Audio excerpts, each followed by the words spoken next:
Alright, guys, welcome back to the pod, back to theory and theology, back with another episode. Today I want to talk about a topic that might be of some controversy, as usual, because that's what we like here. We like to think. But yeah, I don't have answers. I just have questions. So what do you guys think about the topic of, how God is, right? So when you think about God, right, what God cares about, do you believe in God? Do you believe in God, and what's God like? Do you see like a big, large Santa Claus looking, long beard, gray, really long gray hair, up in a cloud, with a white glowing something?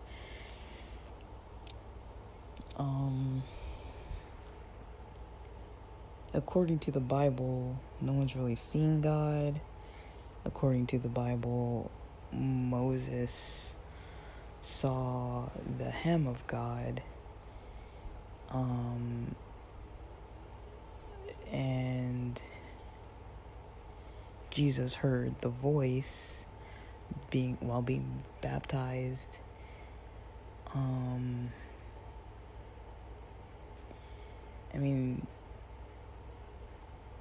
Adam and Eve heard God in the garden.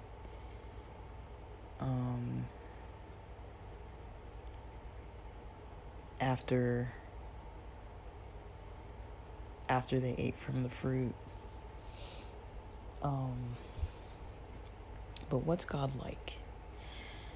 So we get some clues through multiple stories, if we're sticking to the Bible stories, multiple stories of what God is like, right? Take the very beginning, the creation. God seems to have some kind of knowledge, wisdom, expertise in creation, and desire to interact with that creation. God was in the garden. He was interacting with Adam and Eve, interacting with the serpent, interacting, on so many different levels, from a distance even. But a lot of times, one thing that you hear is, this message that you gotta follow all these rules, because God needs you to follow all these rules, or else you're gonna be at risk of eternal hellfire and damnation. Is that not the common message that gets preached? I think it's more rare to hear a different loving message. Now, when you think of it, even if you look at the example of Adam and Eve, right? How many rules did they really have? All the rules you see in Exodus, all the commandments and things, there was no real commandments. At that point, there was one commandment.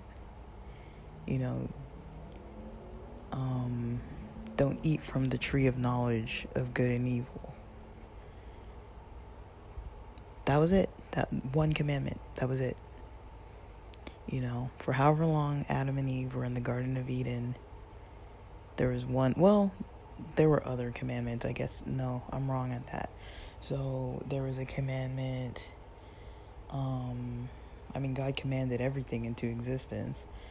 And then he commands Adam and Eve, to be fruitful and multiply. I think that's the first commandment that he gave. And they were informed that they shouldn't eat from that tree. So, because that's what they were informed, it's either that's what they were informed or what Eve thought when she was talking to the serpent, don't go near the tree or you'll die. I don't know which one God actually said, because if that's her interpretation of what he said, I don't know where she got that from. Was the serpent saying, did God really say that you'll die?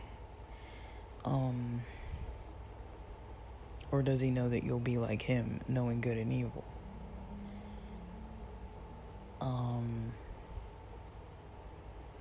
And so it's hard to tell, like, was there ever another conversation? Because it's kind of like, okay, like, don't go near the tree, don't touch the tree, or you'll die, versus don't eat from that tree. Those are two different things.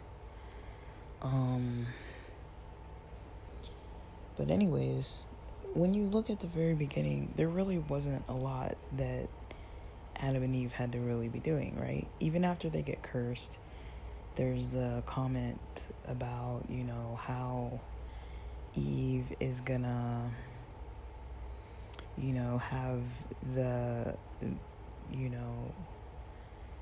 the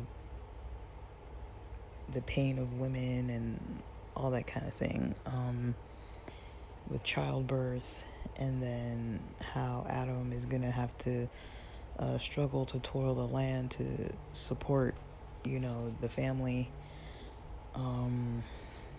as a male. So they both get their curses as a male and a female. But, at that time, we go forever in the Bible without there being hardly any other commandments up until Exodus 20. Like, we go pretty much the whole book of Genesis.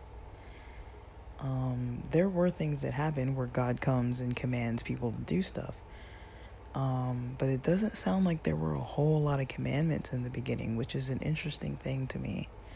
So pre-enslavement, there wasn't really a lot of instruction on what to do. There were instructions on what to do, like how to build the ark and how to, different stuff like that. But as far as like what people were to do on the day-to-day, I don't think there's really too much information about that to my recollection. Most of that comes after they flee from Egypt, out of slavery into the wilderness at Mount Sinai. This is like generations later they receive the 10 Commandments. This is generations later they receive the commandments. And even that generation that receives the commandments, most of that older generation dies wandering in the desert for 40 years. And so after the Exodus, there's a whole lot of commandments that start coming out in the book of Exodus, once they get established, or once they're still in the wilderness and they're wandering around. There's all these now laws and measurements about the tents and the sacrificing in Leviticus and all this other stuff. Like, there's so much going on, all the way to Deuteronomy, when they get to the land of Canaan and Moses doesn't get to see it because he broke the rule. I don't know if I'd have to go back and read it and see if it says he broke the rule, or if people just say because he struck the rock, he didn't get to see the actual land. Because he struck the rock out of frustration. So, that to me is already an interesting kind of detail that I never really noticed until now. That there really weren't that many commandments. There were some, but it wasn't like a lot. Like from Exodus 20 and on, there are tons and tons of commandments being added, more and more and more instructions, all through, the first 5 books of the Bible. So many commandments. But there really weren't that many commandments in the beginning. So that's one thing that's interesting to me, how people say, okay, God's never going to change the commandments and things, because it's like, well, it sounds like they were changed to go to more strict.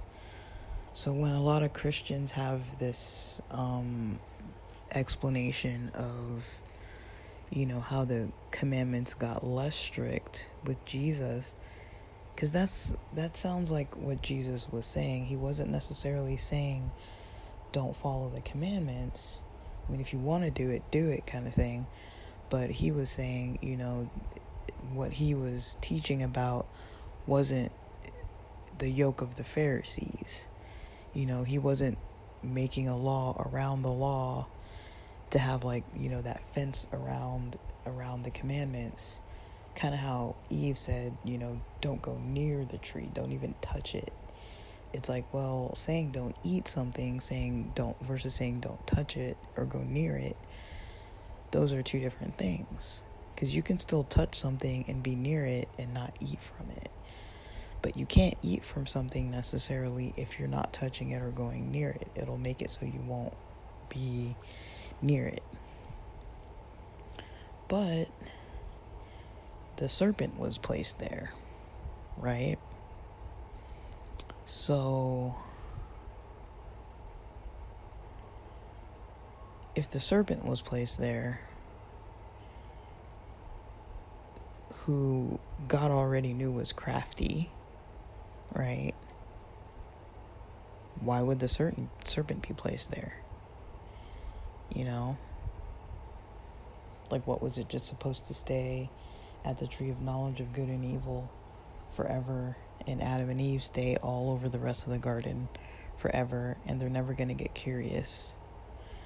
There must have been a purpose to it, because everything else, it seems like, was pretty intentional, right? God created all this stuff. The very last thing he creates are the humans. And the very last thing he puts in the garden is that serpent. So those are kind of some early questions and just some early kind of overview of kind of what we see of God in the Bible, versus what the mainstream shows us and teaches us. Sometimes it doesn't seem clear. I feel like with people who believe in God, there's often these two camps. There's the one camp that is follow everything in the Bible to the T. Usually that's the Jewish group. Follow everything in the Bible to the T as far as all the commandments. They all are still valid. There's certain stuff we can't really do really legally in a lot of places, like sacrificing and things. But other than that, everything else needs to be done. And then there's the other camp that's kind of more towards, don't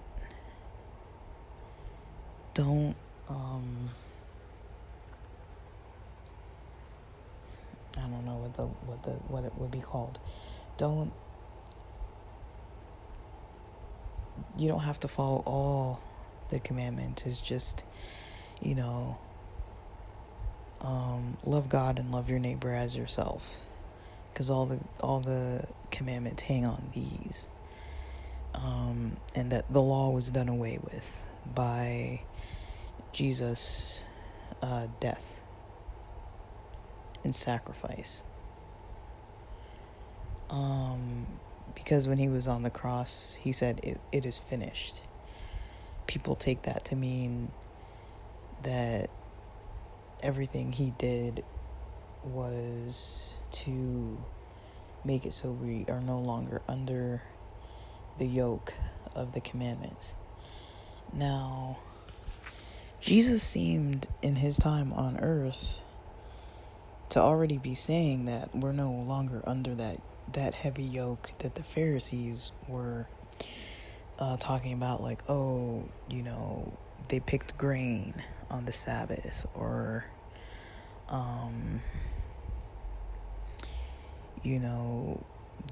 like catching people in the act of adultery. There was that one story about the lady being caught in the act of adultery. It's like, well, she's not being caught by herself being adulterous. Like, there's got to be another person there, right? She's not. What is she doing if she's being caught in the act of adultery by herself? Like, she wasn't masturbating or touching herself. I'm not saying that's even adultery, but she wasn't doing that. She was with another human being that was some guy. So she gets in trouble, but he doesn't get in trouble. They're trying to stone her to death for sleeping with some guy that they caught her with. Now, the question is, how did they catch her? Why is she the only one being punished here?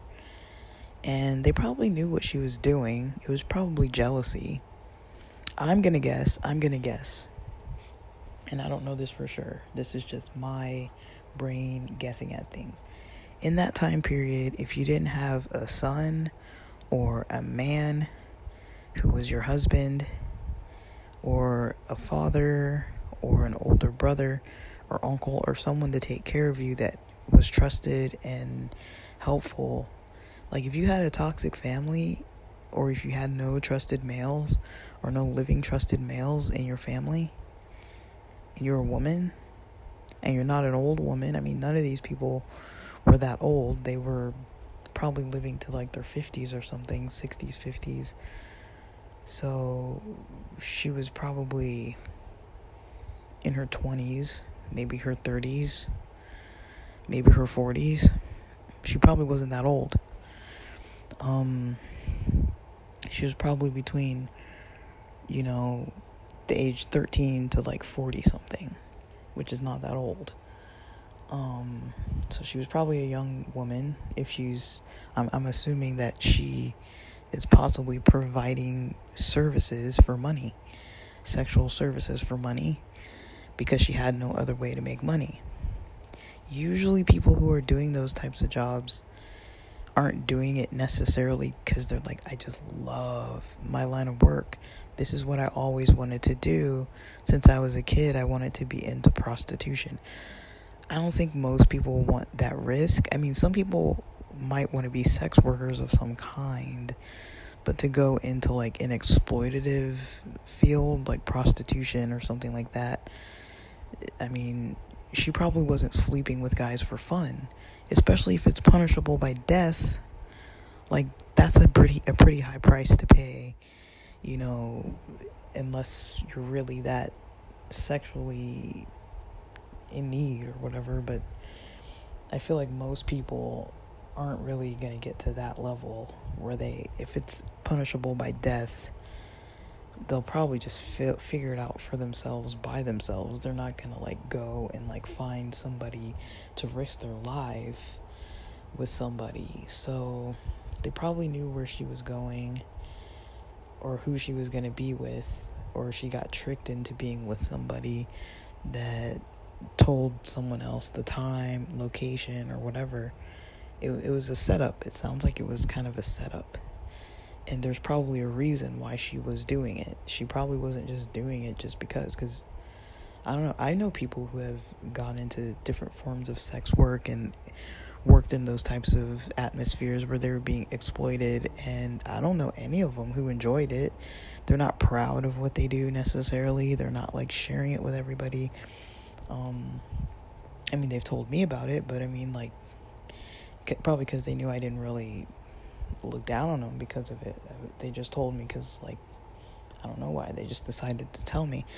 And, as long as people are safe and not in the face of threats, I'm usually gonna be fine for them. Like, okay, like, you do you,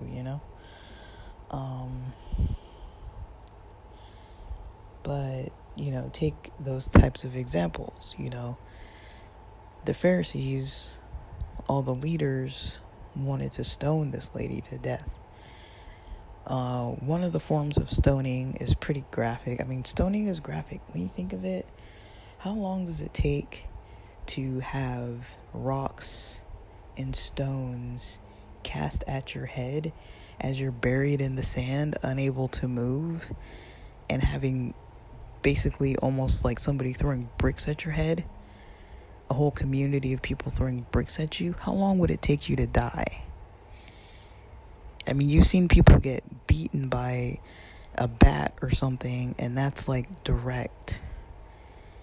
And unless somebody's really like aiming at the spine or the head or some like major organ that's going to cause fast internal bleeding, a lot of times people aren't going to die immediately. Like it's a death that you're likely not going to die in one blow. You're likely going to die over the course of experiencing multiple things hit you while you're helpless to defend yourself. So nobody wants to die like that. Like most people, if you know you're going to have to die, get it over with quick. I don't want to be tortured to death. Nobody wants to be tortured. That's a form of torture, right? And so who would agree to be tortured or risk being tortured just to sleep with somebody? I mean, the way people make it assumed is that, oh, she was doing this for fun and she was liking this and she was being like, ooh, like, I'm sexy. I want people to kind of like come over to me. And the status of it is why she was doing it. I don't really think that. I think in a cultural context, if that type of activity is punishable by stoning, by death, punishable by torture, I mean, there are a lot of other ways you can kind of get your needs met. So I don't really think she was doing it for fun or pleasure even. I think she was probably doing it out of necessity because she needed money. It was probably her trade because she had nobody else. Usually people in those circumstances don't have anybody who can help them out, so they go to what is going to get them independence and a lot of money, even though it's at the risk of their own health, their own emotions, their own reputation. I'm not judging them, I'm just saying most people aren't going to do that on purpose. So, Jesus wasn't trying to stone her to death. He wrote something in the sand and her accusers walked away. None of them stoned her. So, whatever that was all about, when you see the examples of Jesus, yes, it was in their commandments to kill a person who was in adultery. He didn't try to kill them. He didn't say, oh, yeah, this is right. The commandments say that. Kill her. He actually just wrote in the sand. Whatever he wrote made it so that they didn't want to kill her anymore. They were leaving, right? A lot of people say that he was writing their sins down in the sand. Who knows? But it just says he knelt down and started writing in the sand.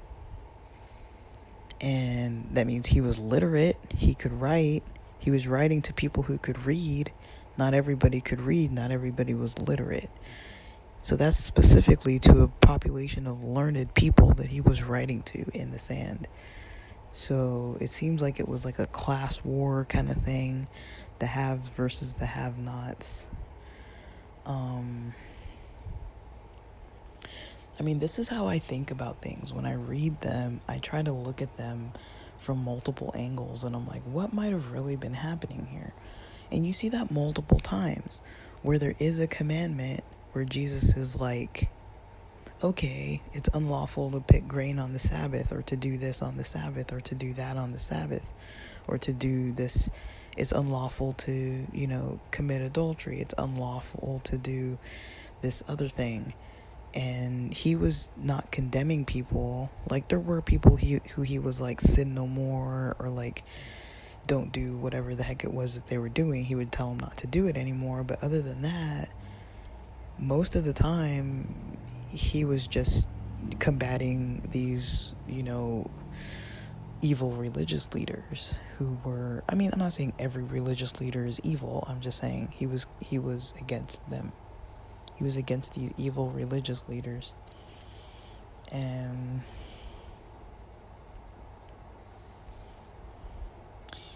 since he was against them,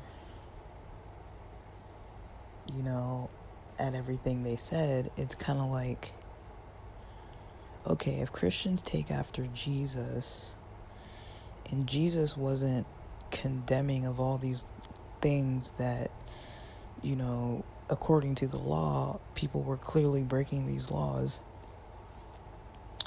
these commandments that are in the Bible, they were clearly breaking them, and he would have a comeback to protect the people. So part of me thinks, okay, he kept the commandments himself, and another part of me thinks he also stood up for the people who weren't keeping the commandments, and he wasn't always condemning them and wasn't always like saying don't do it again.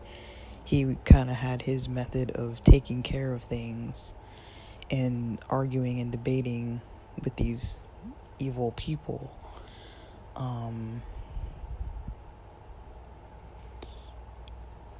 He never said don't follow the commandments, but he was also saying, my yoke is easy, my burden is light. I learned about that. Somebody taught about it, about, a yoke. I've talked about it before. When two oxen are together and one of them is newer and being trained, you put them together with a yoke. You've seen how they put the yoke around the neck. It's basically, you put them both together so that the new one can learn from the trained ox what to do. So the ox goes around to the left, the other ox will follow. If there's like a command to go do this other thing, then the new ox will follow. And that's kind of how, rabbis in that time, they would have a yoke. Not physically a yoke, but a yoke, where the disciples or the followers of that rabbi would follow to the T everything that rabbi does. And when Jesus talked about the yoke of the Pharisees, it's like, imagine if you were closely connected by the neck to somebody who had a heavy burden, on them, and you had to take on that heavy burden to yourself to learn their method of living life and doing the right thing. You'd have to basically be stuck with somebody that you're learning from that is very, very harsh, puts a lot of burdens, a lot of pressure.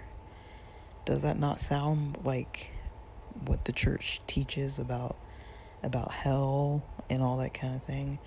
About, if you break this tradition, if on the Sabbath you buy gasoline, if on Easter Sunday you eat this wrong food, if you don't recognize Jesus on Christmas, or if you don't, if you get cut off in an accident, or if you get cut off on the freeway and you accidentally shout out profanity, if you were to get killed in a car accident without having confessed your sins, you're going to go to hell. That's the message that we're usually taught, right? But I wonder, is that really what the message was meant to be? Because if you see how Jesus had followers, because his teachings were easy, he wasn't trying to burden down everybody. He was just like, practice love, heal people, do good, you know. He had the Beatitudes, you know. Blessed are the meek. Like, blessed are all these types of people that usually aren't seen as like the higher up types of people that everybody wants to be with their egos. You know, blessed are the poor in spirit. Nobody wants to be poor in spirit. You know, nobody wants to be downtrodden and have no money and have nothing. Nobody wants that for themselves or for somebody that they love. But Jesus called them blessed, right? So, you know, I've studied quite a bit, you know, especially over summer about advertising, right? And for the most part, most churches, as well as other religions, most churches are a business, meaning that there's a monetary interest. There's a monetary interest by the pastors, by any kind of staff that might be getting paid. The interest is that they need people, because the more people they have, the more money they can potentially get.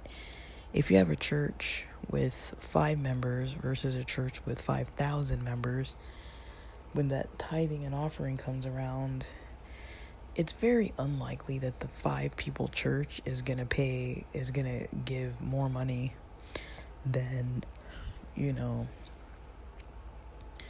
than the 5,000 people church. Now there can be exceptions, you know, say the 5 people church, everybody gives $1,000, and that church has $1,000 now. And the 5,000 people church, everybody doesn't even give $1, they give less than $1, they give 50 cents. That church has $2,500 versus the 5 people church that has $5,000. Something like that is possible. It's not very likely, but it's possible. But usually when you have more members, you're going to have more money. If everybody's giving 10%, you should have more money. Who knows what the offerings would add up to be, but if everyone's giving a 10% tithe, technically you'd have more members. People get taught about tithe in the Bible, but reminded about it on a regular basis every single time they go to church. There's an offering call every week that kind of encourages people to give. Sometimes it guilts people into giving. Sometimes it encourages people to be generous and motivates them, right? There's different approaches. But the approach where it comes to people coming to church, this is an approach I don't necessarily like that the church uses, is a sales approach of using the concept of fear to advertise a message. And you see this time and time again, where the church uses the fear of hell to get people to keep coming back, because you need to learn how to avoid hell. You need to practice avoiding hell. Nobody wants to go to hell. Like, I don't know anybody who wants to go to hell. And so everyone's kind of taught how to not have to deal with hell. Everyone's kind of encouraged to do or not do certain things. And you learn these at church. So how are you going to know what to not do, how to not go to hell if you don't go to church? You know, you have to go there to learn, because every church is different and they're going to teach you different things. So you have to learn what that church specifically says, because every church says we're the closest to the truth. We have the actual real truth. So if you're going to those other guys next door or down the street or across town, you're going to be led astray. They don't know the truth. You might be at more risk of hell if you go to that church down the street. You need to come to this church. So you go and you have church, and they, promote fear to keep you coming back, to keep you away from other churches, to keep you away from other denominations, from other religions. If you join another religion, you're definitely going to go to hell, because they don't believe the same things, and they usually believe just enough wrong stuff that you're going to go to hell if you start doing those things. If you're a Christian and you become Muslim, then you no longer believe that Jesus Christ is your Lord and Savior and is the Trinity and part of God, so therefore you will burn in hell. These are the messages we're kind of taught, and I'm making an extreme version of it, but to some extent I'm not being extreme. To some extent, some of these religions teach this way. Exactly, this is exactly how they teach.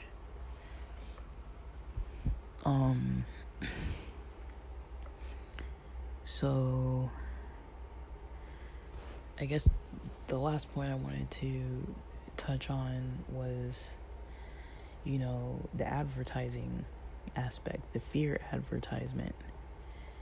Fear is used in marketing to get the attention of people to buy into a product.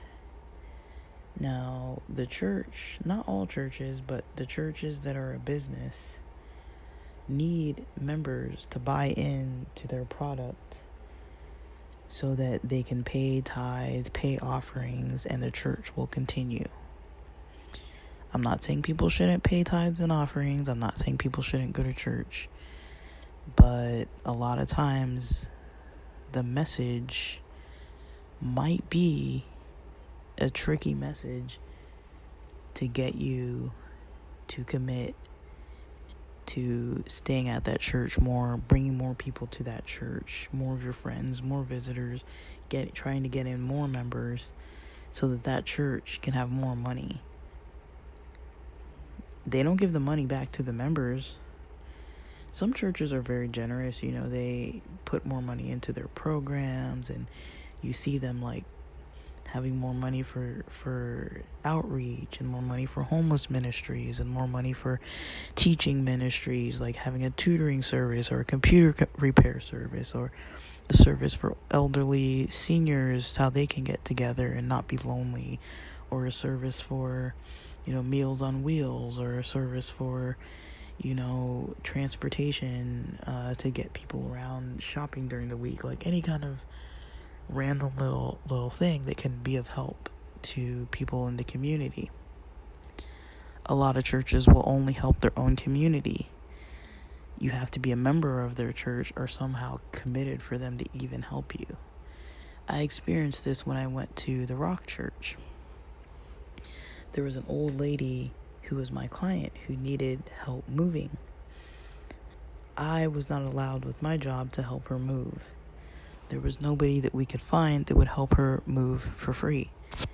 She had a family member that, left her in high anxiety because they never really fully responded to her messages, and so she wasn't sure if she was going to be able to move out on time because there was some furniture that she needed help moving that one of her strong male younger family members was going to help her move, her nephew or something.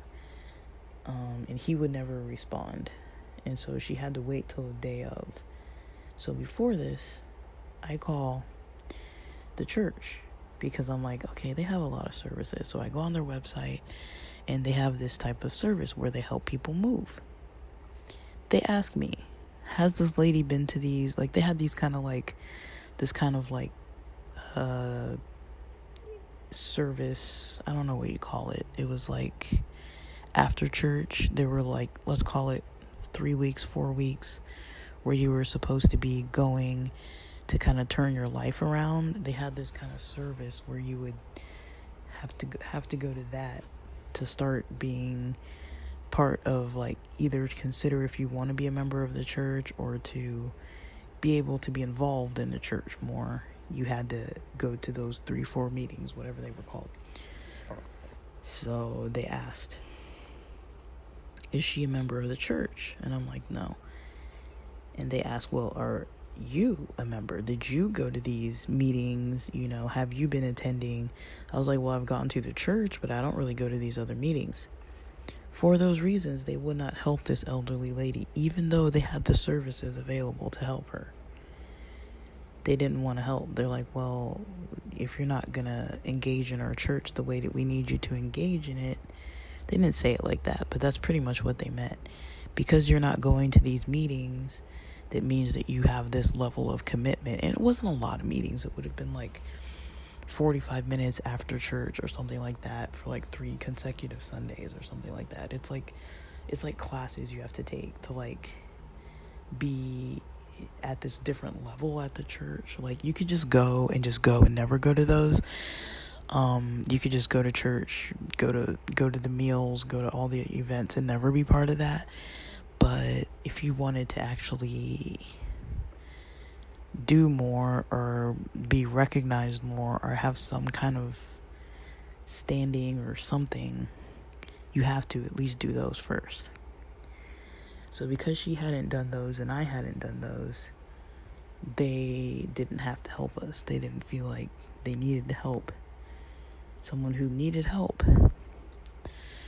I mean, I understand it, but I've also been a part of churches that don't care if people are coming to their church, and they will go out and they'll provide free dental tests, free vision exams, free blood pressure tests, connect people with, health services, free like vouchers to like a meal, like a food kitchen kind of thing, and just, maybe like a free thing to like a clothing place where you can get like, some free clothes or free toiletries or whatever. They would provide this. And they weren't saying, oh, if you're not a member, we can't give you this. Or here's a business card, you need to come to our church. Like, yeah, we wore the t-shirts or whatever. Like, there was some representation of where the people were from, but there was no pressure. It's like, you can still come here and get food at the food bank once a month. You don't have to be a member of this church. The food bank is at the church. You don't even have to come into the service. Most of the people who went to the food bank never went to the service. So, that's just kind of how it is. And that was the experience that most of us kind of have. But when it comes to businesses, when it comes to someone who has a business model, who's looking for money, I kind of worry that that's going to cloud the message, and it's been like that for a long time, that people want power, people want money, and so they'll say what they need to say to keep in power and to keep everyone else inferior and to get the money. That's very possible that a lot of these churches do that. There are good churches out there. There are good people out there. There are good leaders out there. But I would caution people to pay attention to some of these messages. Because when you look at the Bible, it doesn't always say exactly what some of the leaders say that it says. They interpret it one way and it sounds really good. Just kind of how the serpent interpreted or reinterpreted and misinterpreted and tricked Eve. Did God really say that? Did God really say that you can't come near this tree? Did God really say that you can't come near this? He knows that if you eat this, you'll become like him and you'll know good and evil. It's a trick, it's a lie. How many people are using those serpent methods? How many people are using those serpent methods?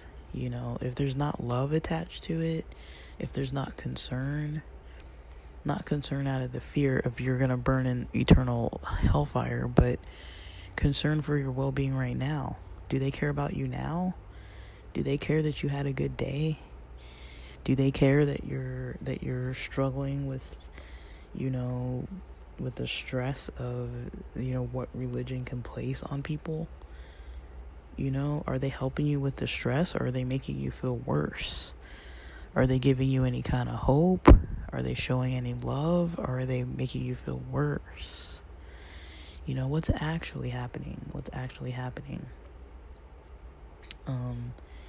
I really encourage people to look at what's actually happening. Why they're saying the things the way that they're saying them. Because that's important, any business is going to have a motivation to make money. And, I don't think it's really, wrong for people to make money. But,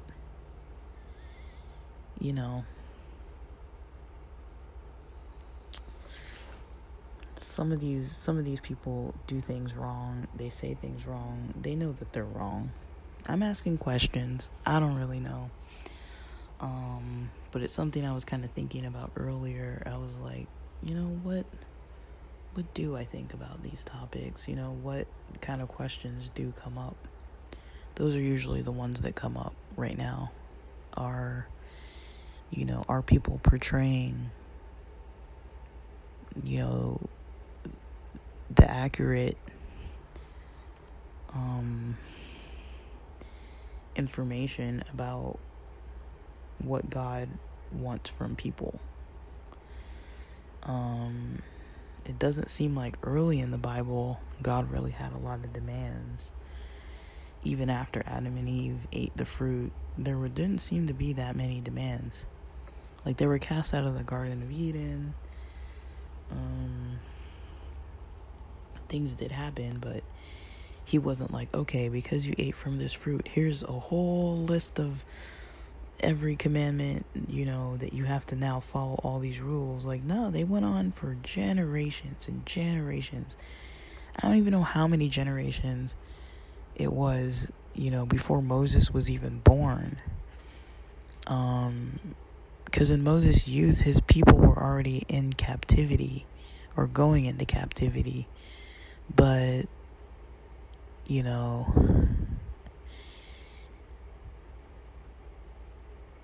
it's complicated,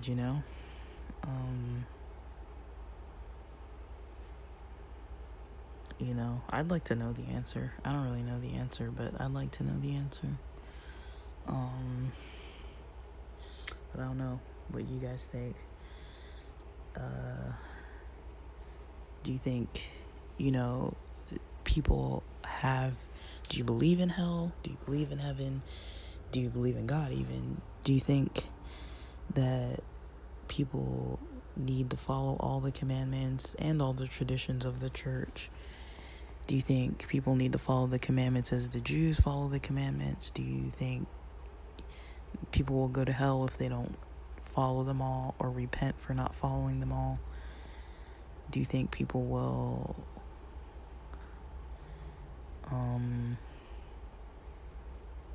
do you think God takes an approach similar to how Jesus was just okay, sin no more. You don't need to be stoned to death. You don't need to be ridiculed. You don't need to be put to shame. You don't need to be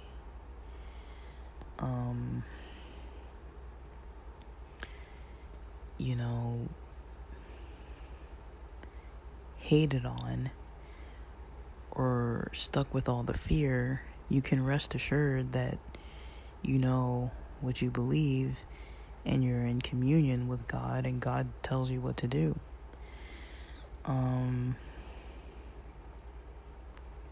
Think about it. Some food for thought for the weekend. But that's it for now. Thanks for listening.